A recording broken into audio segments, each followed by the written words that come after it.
America में north Atlantic treaty organisation यानी कि नाटो शिखर सम्मेलन की शुरुआत हो गई है।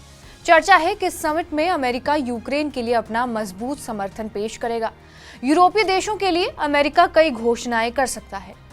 वर्तमान में दुनिया के 32 देश नाटो के सदस्य हैं। इस साल मार्च में स्वीडन नाटो का सदस्य बना था। अब समिट में नए सदस्य का स्वागत किया जाएगा। पिछले कुछ सालों में नाटो से कई देश जुड़े हैं, लेकिन भारत ने दूरी बनाई हुई है। जानिए भारत अब तक क्यों नहीं बना नाटो का सदस्य। नाटो का गठन साल 1949 में अमेरिका, ब्रिटेन, कनाडा और फ्रांस के साथ साथ 12 देशों ने मिलकर किया था। इसकी स्थापना संधि पर वॉशिंगटन डीसी के मेलन ऑडिटोरियम में हस्ताक्षर किए गए थे। नाटो का लक्ष्य सोवियत संघ को यूरोप में विस्तार को रोकना था और इसके सदस्य इस बात पर सहमत हैं कि यदि उनमें से किसी पर हमला होता है तो बाकी सदस्यों को बचाव में मदद करनी चाहिए। नाटो के पास अपनी कोई सेना नहीं है, लेकिन सदस्य देश संकट की स्थिति में सामूहिक सैन्य कार्रवाई कर सकते हैं, यानी मिलकर एक दूसरे की मदद करते हैं। आसान भाषा में समझे तो सदस्य देशों को स्वतंत्रता और सुरक्षा की गारंटी देना इसका लक्ष्य है। यूरोप और उत्तरी अमेरिका में नाटो के 32 सदस्य हैं, जिनमें Britain, America, Canada, France, Germany, Italy, Spain और तुर्की शामिल है। अंतिम देश जो नाटो का हिस्सा बने हैं वो है फिनलैंड और स्वीडन। फिलहाल यूक्रेन, बोस्निया और हर्जेगोविना तथा जॉर्जिया अभी नाटो में शामिल होने के इंतजार में है। हालांकि नाटो देशों ने यूक्रेन को हथियार दिए ताकि वो रूस को जवाब दे सके। दुनिया के कई देश नाटो का हिस्सा बनने की कोशिश में जुटे हैं, लेकिन भारत ने कभी ऐसा करने की कोशिश नहीं की। इसकी कई वजह रही हैं। एक वजह है गुटनिरपेक्ष आंदोलन। इसे समझने के लिए इतिहास में जाना होगा। द्वितीय विश्व युद्ध खत्म हो चुका था।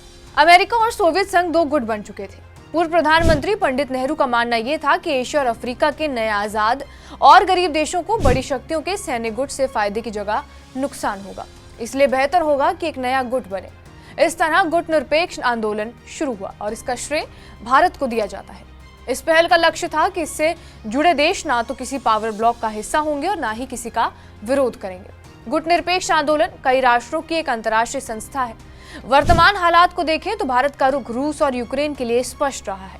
नाटो का सदस्य ना बनने के पीछे दूसरी वजह है निर्णय लेने के लिए स्वतंत्रता।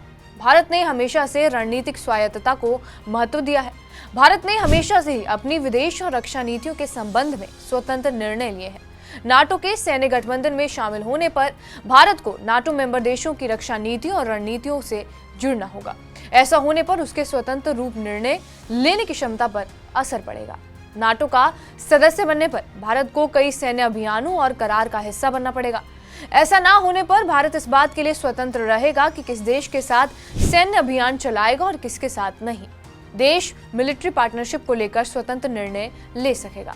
साल भर पहले भारत को नाटो प्लस का हिस्सा बनाने के लिए अमेरिकी संसद की सिलेक्ट कमेटी ने सिफारिश की थी, लेकिन भारत ने अपना रुख साफ कर दिया था। विदेश मंत्री एस जयशंकर ने साफ किया था कि वो नाटो प्लस का दर्जा पाने के लिए उत्सुक नहीं है। भारत ने इसलिए भी अपना रुख साफ किया था क्योंकि देश किसी भी चुनौती से निपटने में सक्षम है। अगर भारत मेंबर बनता है तो अमेरिकी खेमे का ठप्पा लग सकता है। बहरहाल, आपका इस वीडियो पर क्या कुछ कहना है हमें कमेंट बॉक्स में जरूर बताएं। बाकी देश और दुनिया की तमाम बड़ी खबरों के लिए बने रहे हमारे साथ TV9 डिजिटल पर।